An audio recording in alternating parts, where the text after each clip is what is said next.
of challenge.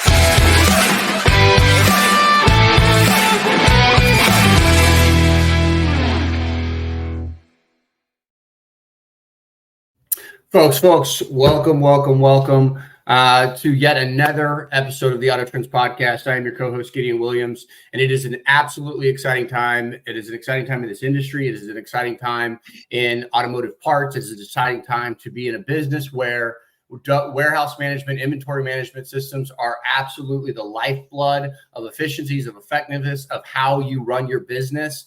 Everything that goes into your business must be effective and efficient.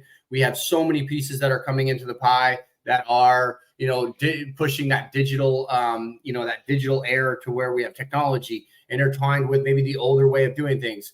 How much can these, a proper warehouse management system impact the business? How do we look at the future? How should you think of the future? Folks, we have a really special guest on today, Brendan Feeney of SKUVault. He is an absolute expert in this game. This is what he does. We are thrilled to have him. But as always, Lucas, I'm your co-host, Gideon Williams, and we are freaking fired up, baby. Absolutely, Gideon.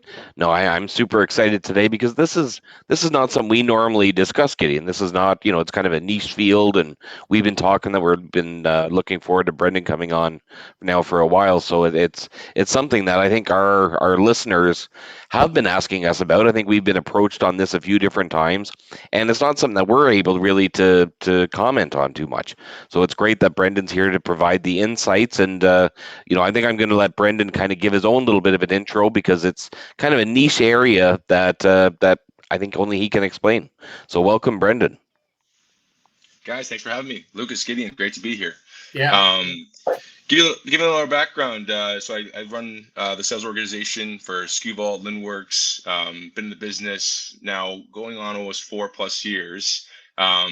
Overall, though, really what we do, the mission we help solve for, is working with brands anywhere from that entry point. They're just getting out of that period where that 1 to 5 million, just growing the business, all the way up to 100 million. So we're kind of really touching that true SMB mid-market customer. And we're working with them to ultimately help the back end of their business operations. So we like to look at it as really the critical foundation for how they optimize fulfillment.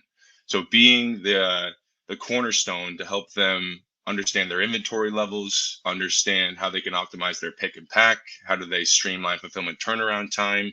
And overall, at the end of the day, it's not just about the cost savings, the efficiency, which is a big part of why folks partner with us, but it's also that customer experience, how you're getting that order to the customer in a seamless way, and ultimately getting that order out the door as quickly as possible so you can continue to keep scaling the business. So guys, excited to be here, much to talk about today, and thanks for having me on.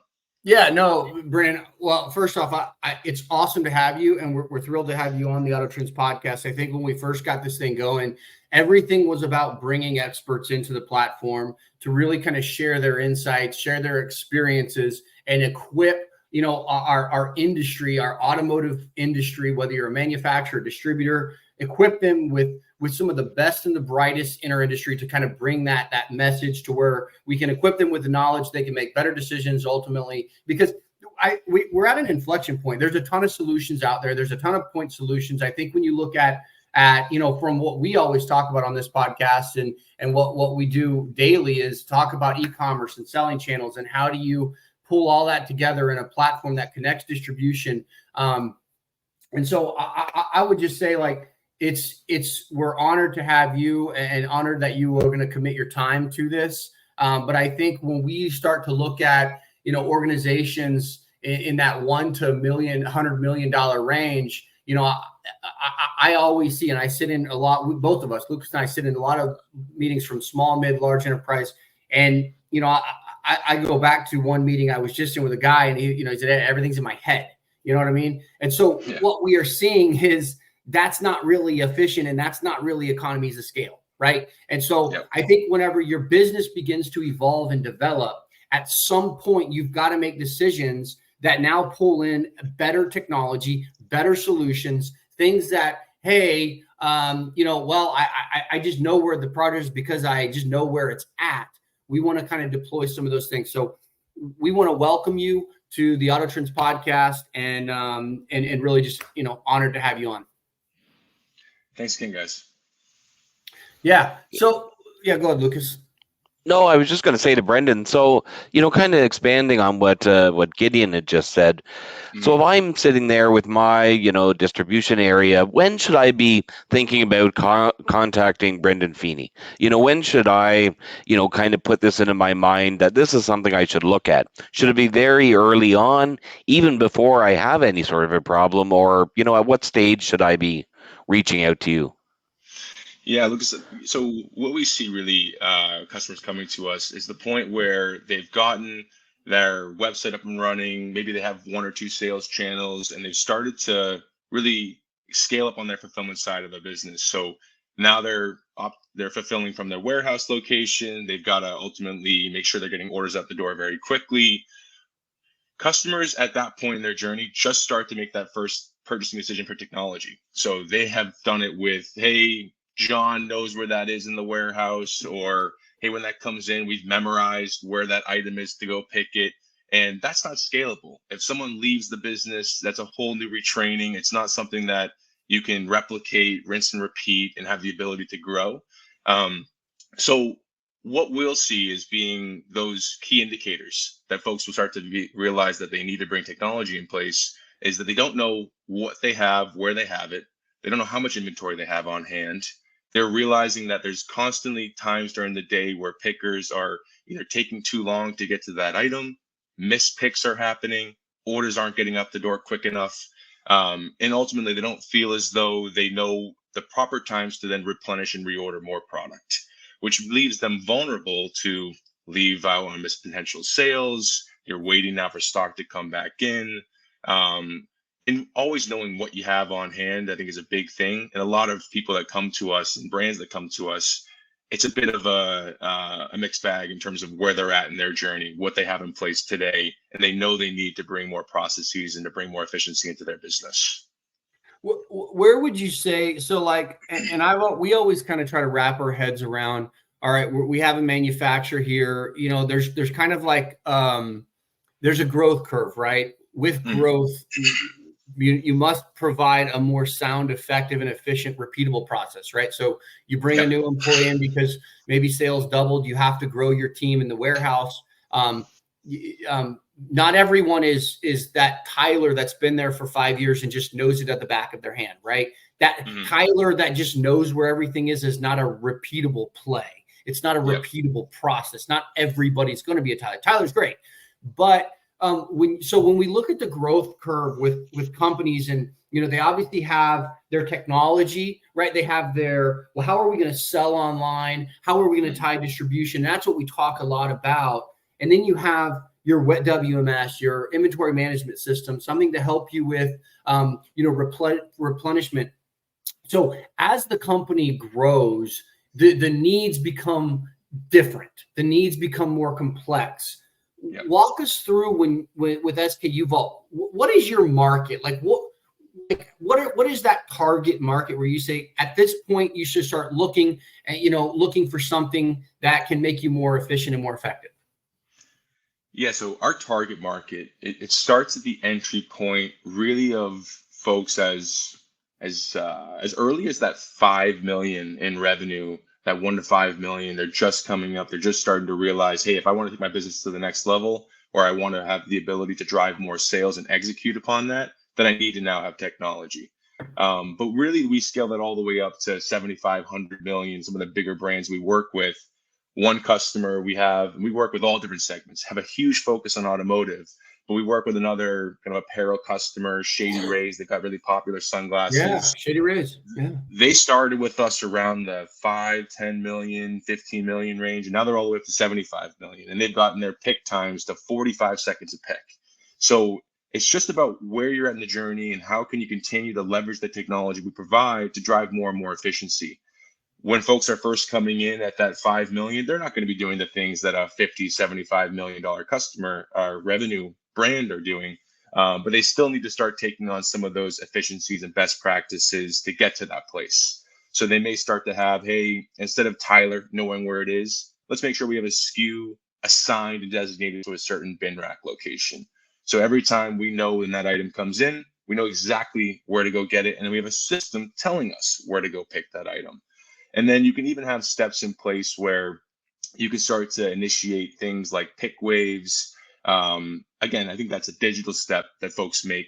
Most folks we see that come into us start out with a paper pack and paper pick lists, and they like doing it that way with their warehouse teams. And then it is an evolution that I see really around kind of 10, 20 million plus is where they want to start to do it in a digital way, where we now have digital scanners. We have our technology integrating into digital scanners where you can actually go to different bin racks, scan them to make sure it's the right one, scan the items, scan the bin rack.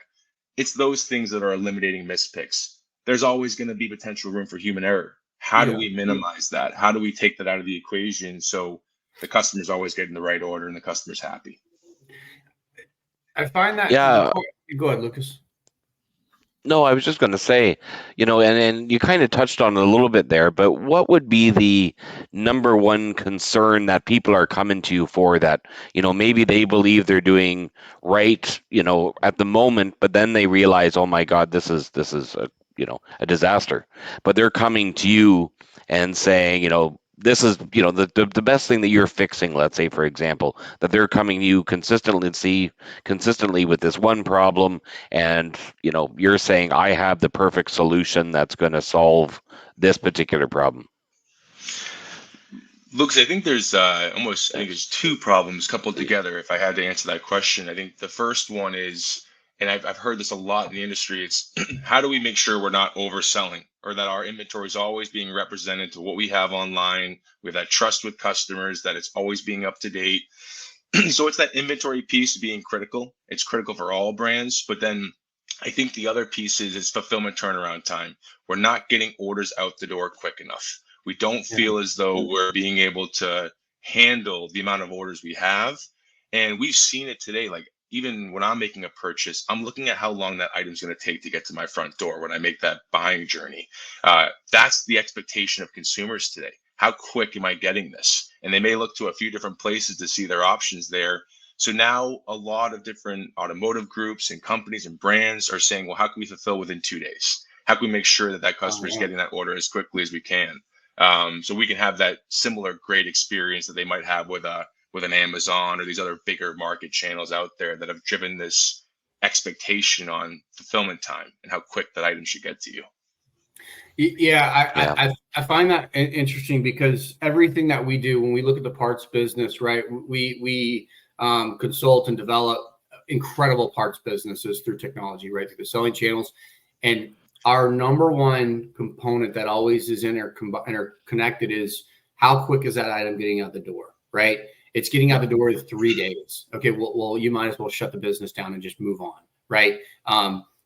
You mentioned kind of with that, the Shady Rays example, they've got it down to 45 seconds. So when, we always talk a lot about, companies and risk, right? You don't want to assume high risk with high expectations, because there's a big opportunity to be disappointed, right? And I think when you look at a business that's $5 million a year versus $100 million a year, that's two different worlds, right? They have two different problems, right? Yeah. One of them, you're probably guys at the 5 million guys are wearing different hats. At 100 million, you're more specializing, and everyone does one thing. And so, if I'm kind of hearing right, a lot of times you look at the process from a WMS warehouse management system for a company, and obviously we're focused on automotive today, is almost kind of a stair-step model. Walk us through what that progress looks like from a company that's just starting to say, hey, I need to think about this a little bit more, and I want to be 100 million, but I got to start here today, and we're not ready to be, the big 100 million. Walk us through that model. So when it comes to that model, it's very interesting how to then recommend and advise brands on how they can take that step from the 5 to the 10 to the 25 to the 50. The first and foremost is making sure that what's a process that they feel like their pickers can adopt today. And it's not going to be too much education, or they don't think that they'll end up doing it. So most of the time at that 5 to 10, that's why I see a lot of the paper picking and paper pack lists come into play, because it's something that's not too overly complicated for them to bring into the business. They can start to put in some safeguards. They know when they can scan the actual a pick sheet, they can scan the item, then they have the ability to go through pretty quickly, know exactly, hey, what's the item look like? I have a picture of it. I know the exact location it is at the bin rack in the warehouse. They can go and get that order. Now, that's good when you're starting out, but then you need to start to say, okay, we have a lot more orders coming down. We're now at that 15, 20, 25 million. We're getting a lot more sales than we got when we were in that 5 to 10. So now you're looking at things where you have the ability to ultimately look at the schema and layout of your warehouse. Do you have certain aisles for high frequency pick SKUs? Instead of just having all of your SKUs throughout the warehouse, do you have lanes you've built out now for our high selling products? Do you have lanes built out for most frequently picked items? Or so then you have the ability to have certain pickers you can overload in those areas, put more pickers in those high frequency lanes, and then you have some other pickers that are just doing the rest of the warehouse. So you're starting to figure out, well, how can we start to pick more efficiently and get more orders to the packing bench so we can get more orders out the door in an effective way. The next leap I see is then bringing in the digital aspect. It's this whole idea around a pick wave. So what a pick wave will do is, instead of me going through the warehouse and I can just see a group of orders I need to pick, I could go to A1 and I'm going all over the way over to Z6, and I'm going very far back and forth throughout the warehouse. That's not the most effective time my pickers are spending there. So what we'll look at is we'll grab and group items together and say, across these 10 different orders, go through it in this specific flow through the warehouse. So you can pick it in the quickest way and go the least amount of steps, actual physical steps that picker needs to take to then get all those orders, bring it to the packing bench. And now I've picked 10 in half the time that I would have picked it if I did it in the other way of just going through order by order, not in that sequential way. And by definition, that wave picking, the rise of wave picking, that's kind of the idea. I mean, if you think of it literally like a wave in an ocean, everything's coming in at once. Everything's rolling. And if you're going through the warehouse, we're kind of rolling in that wave. Everything's coming to where you have to package the item and now ship it out. That makes a lot of sense. Yeah, I think, Brendan, sorry, go ahead, Brendan. I want to interrupt you. No, I was just saying, and the wave picking is something we see a big area companies look to adopt when they're wanting to just really see that next area of efficiency, and they're ready to bring that technology into the warehouse. And I feel like the warehouse is almost the last area of the business I see the technology leveling up. It's, hey, let's focus on the website, let's focus on our channels, let's focus on the marketing efforts. And once you're really putting technology into the warehouse, you're truly enabling your teams to execute on the complete business strategy. Lucas, go ahead. Didn't mean to jump in there. No. What I find really interesting that you're actually saying is that, so if I'm coming to you as, just doing 1 million, let's say, in sales per year, you're kind of my ongoing partner though, which is interesting. What you're, like you say, what you're going to recommend for me starting out with you at 1 million, you're going to kind of be my partner until I'm doing, let's say hundreds of millions, for example. So are you kind of monitoring your clients and saying, okay, year one, Lucas did 1 million, but now Lucas is up to 2.5 to 5 million after year one.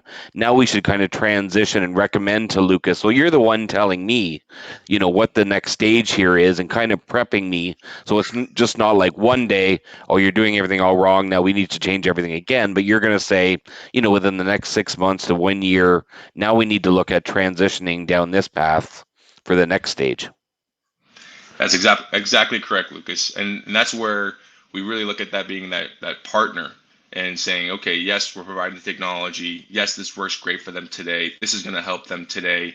How do we evolve as our clients evolve? How do you make continued best practices? And they're going to continue to want to find ways to drive more efficiency. So they're going to have things they're going to want to tap into. The mid-market customer will, the SMB customer is maybe not ready for it yet.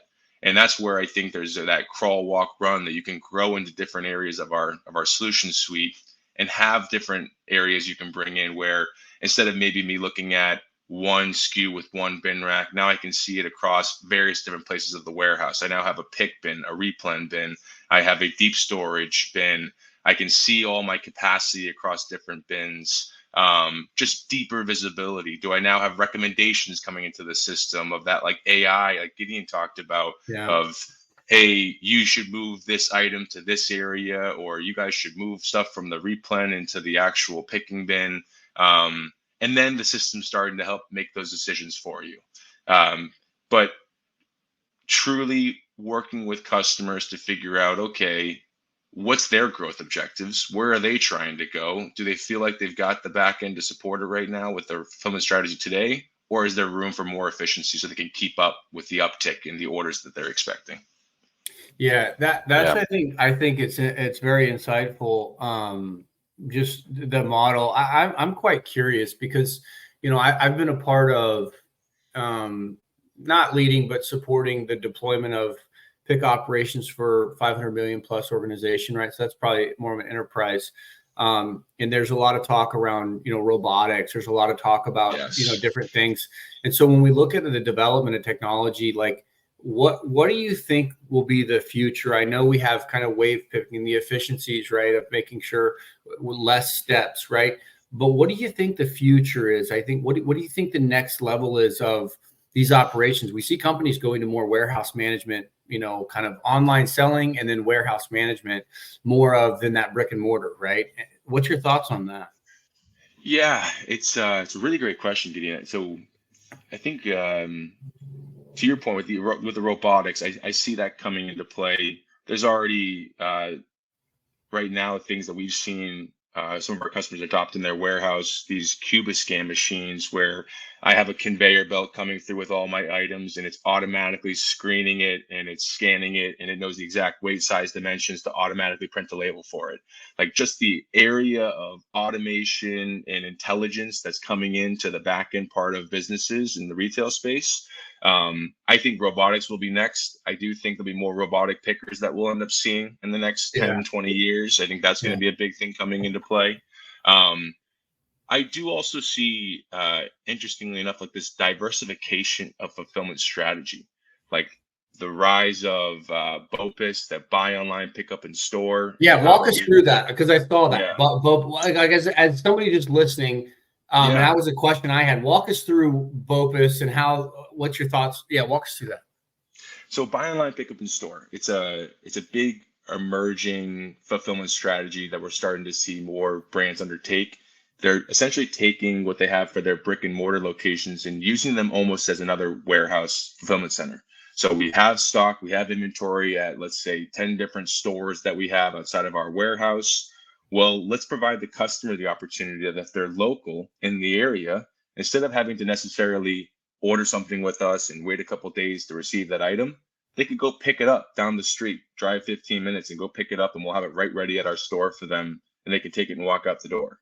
So it's the ease of being able to get your item in the quickest way, and we're seeing it across the board. I mean, I've seen brands do it, like Target does it now, where you can go and you can pick up your items and go use them. So it's just finding ways of how do you diversify the ways I'm looking at brick and mortar, instead of me necessarily just looking at that as that in-store experience and for in-store shoppers. I can almost now use it for the online experience as well and capitalize on any customers I have locally could also come and get that item with us at that local store that we have near them in the area. Funny enough, we've also seen where certain brands will open up brick and mortar locations just in the effort that it will drive an uptick in online sales. Yeah. Customers go in the store, they check out the item. Maybe they don't buy it there, but they go home that night, they pull up the website, and then they're making their purchase. But they've got a more personalized experience with the brand. They have that one-to-one relationship because they went in person now. They have that trust factor, and then they're going and buying online. So BOPIS is definitely picking up. I know a lot of the different major websites out there are starting to offer as a part of their offering. And then in our world, it's how do we make sure when an order comes down, it's not getting to maybe their main warehouse location, but it's being sent off and directed out to their brick and mortar store. Right. No, what I really like, Brendan, actually, with what you're saying is that, you know, the fact that you are a true partner with these organizations, and again, you're something into something so niche that you're just taking that responsibility off of them, and because you're working in this industry each and every day, the best practices, you kind of know what's coming down the pipe, the pipeline in the future, what these organizations should be looking at, should be doing. So again, they don't need to worry about it and think about it. They can kind of stay in their own lane, what they do best. And you're just that partner there on the side that's just advising them constantly. Hey guys, this is coming, this is coming. And talking to other organizations probably similar to theirs, that you can offer them advice and saying, hey, we just implemented this, strategy for XYZ company, and it just improved these efficiencies, 50%. So now you can take that model and implement it in your clients' models, and otherwise that's something they would have never known about. That's not their job. That's not their industry. So yeah, and that's what we want customers to have, that sense of relief too, that we've seen the best practices that work for brands at different phases of their journey. We know there's not a one size fits all, but how do we take learnings that have worked for really great brands that we've seen drive that greater efficiency, and how do you adopt that to what they're a certain customer is doing today, eyesing on that, and making sure that they know that they have somebody that they can get those questions answered to for kind of where they want to go and scale the business. So that's a big thing we focus on too, is just that partner aspect, making sure it's not just the technology, but it's the guidance of, okay, I'm here today. Do I have the right folks I'm partnering with to also give me the right advice 4 or 5 years from now, where my business is going to be completely different? I'm going to have completely different requirements, completely different needs, but I'm still going to be seeking the big strategy that most warehouse teams have, increasing speed times, increasing efficiency, increasing visibility, and making sure they've got that control. That a lot of folks feel like that when orders pick up or become too much, they lose the control. That's that first feeling of, uh-oh, we've got a problem. We need to look into this. So yeah, I mean, the big thing I also am realizing across organizations today, and I think this is probably because of the macroeconomic conditions. I think last year was a harder year for like some folks in the e-commerce world, is with the technology we're bringing in, how do we be more lean? How do we be more efficient? Like where we can do more with the people we have today, not just if my order's 2X, I need to go hire 2X employees and my pickers across the warehouse team. So we're seeing more of that as well. How do we do more with what we have today, and ultimately make sure that we're enabling our team so that they can pick more per items per person, versus having to solve this challenge with the compounding of just hiring more people. Yeah. And one thing that we always see, and this is pretty common, is in the automotive space, if you're a manufacturer, your goal is to do one thing: manufacture unbelievable products, right? That's your objective. That's why you're in the business, right? And so what we're seeing with this new digital era is, I see it so many times, manufacturers who all they want to do is manufacture badass products, really high quality stuff to get it to the customer. They find themselves in almost a hairball, and they're swimming through different technologies, and they get burned here and they get burned there, and then they go here, and then they're figuring out, and they're like, guys, the objective is for us to be an amazing manufacturer with a trajectory growth curve. And so we get into 3 different buckets that we see are probably the 3 biggest questions or pain points in automotive: is accounting, right? Is your e-commerce operations, meaning how are we driving our websites? How are we connecting to marketplaces? How are we shipping the products? How are we, getting that reporting that actually is meeting the customers? How are we tying our agency into that? And then the third piece is the pick, pack, ship, right? The WMS, right? Our stocking levels. How do we know when to, deploy another PO to restock for this particular product, or if we're adding products? When SKUVault like yourself get into it, do you guys have partners that are set up that can kind of really create a cohesive ecosystem that the manufacturer can now only focus on incredible parts manufacturing versus swimming in all of these 3 different technologies? Walk us through how you see that piece of it and how SKUVault interprets that. Yes. So with SKUVault, so essentially the way we interpret that and we look at that from a customer lens and essentially to what you said, Gideon, making sure that they can just focus on building a great product, focus on just being badass at manufacturing. We know where our space lives. We know where we have success, but we also need partners to complete the full equation for that customer.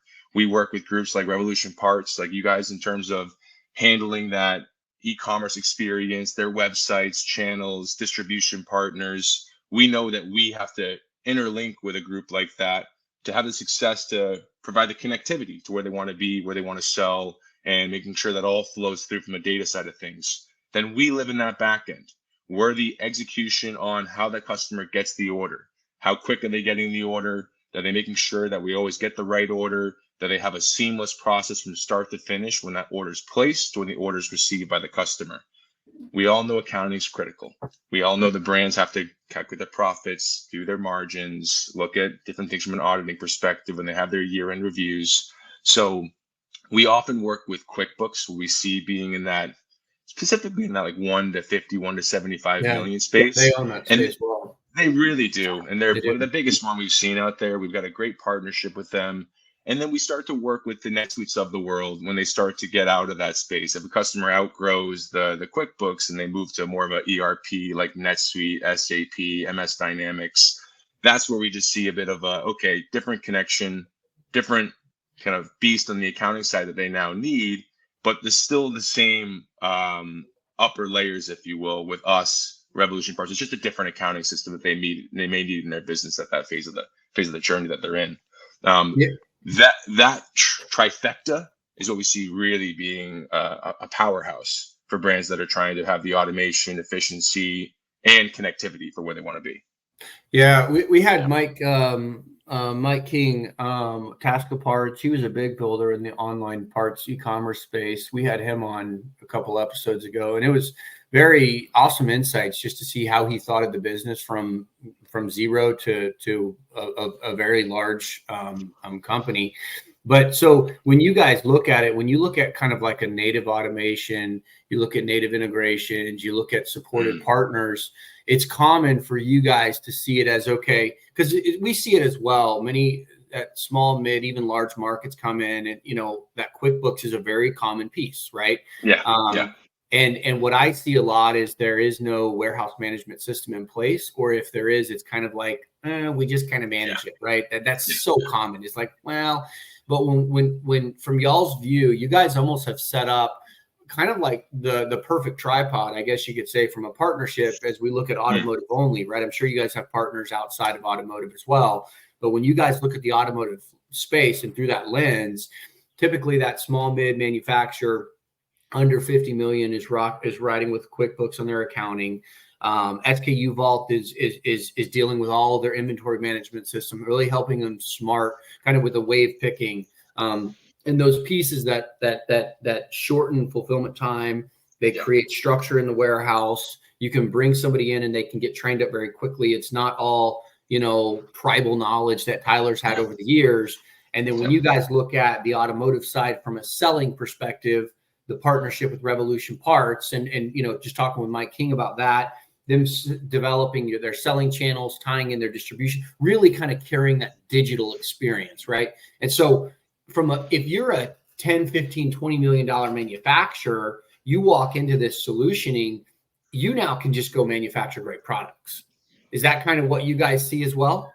Yeah, absolutely. And we want, with that tripod build on the tech stack, we want them just to focus on continuing to build great products, and we'll help them get to where they need to go next. If they want to get to another sales channel, they see another distribution partner, what's their next revenue opportunity, and how can we make sure they're not being held back by the operational strain of how to do that and how to make sure they're keeping up with that, from all the stuff that goes into it, like you said, of just the catalog, the SKUs, the inventory, the fulfillment. If that can be simplified, focus on the growth. Where do you want to go? Where do you want to meet new customers? Where can we help you get your brand presence and exposure so they can have new sales opportunities and acquire new customers? Exactly. No, and I think, from a cost perspective, because I'm sure, the listeners are listening right now and they're probably thinking, geez, from a cost perspective, I'm not sure if this is, a system or a platform or whatever that we can afford right now. But it's, again, can you afford not to do it? Your Yeah. competition is only getting quicker and faster and whatnot every day. And I'm sure even from a cost perspective, and you would know this a lot better, obviously, than I would, but I'm sure these companies that are implementing your systems in place are actually, they're making money from having your system in place versus it being just a cost. This is actually a money making activity. So money goes out, but then money comes back in, I'm sure as part of your platform.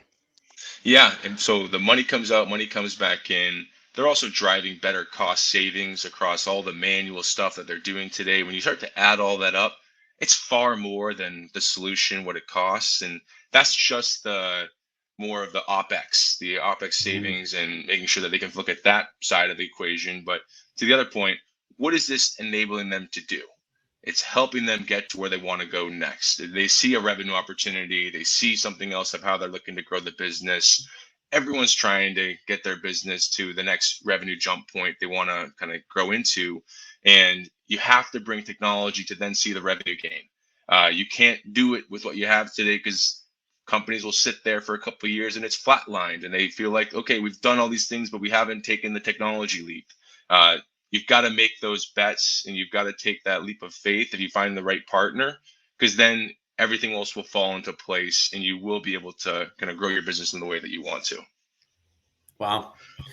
Wow. Yeah, that's awesome. And I know we're coming up on time here, but I think when we look at that small mid market, really getting a dialed in like a trifecta or getting your technology in place, certainly in the automotive, when you look at your accounting, your inventory management system, your e-commerce kind of development and selling channels and whatnot, I just think that it's a very wise decision when you begin to think about growth, because once you begin to take these growth, you want companies that scale with you.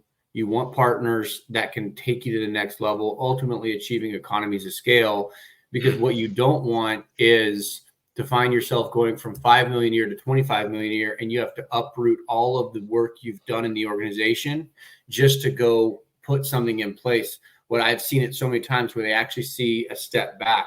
And so what you're doing is you're always taking a step back to think you're taking a step forward, and it creates a little bit of chaos and disorganization. So I'll say, Brendan, man, your insights and expertise in this are incredible. I think the automotive will continue to evolve. I think the automotive will continue to see SKUVault and the partnerships that you guys have as a major resource and somebody that they absolutely should look at from a efficiency perspective, from a growth perspective.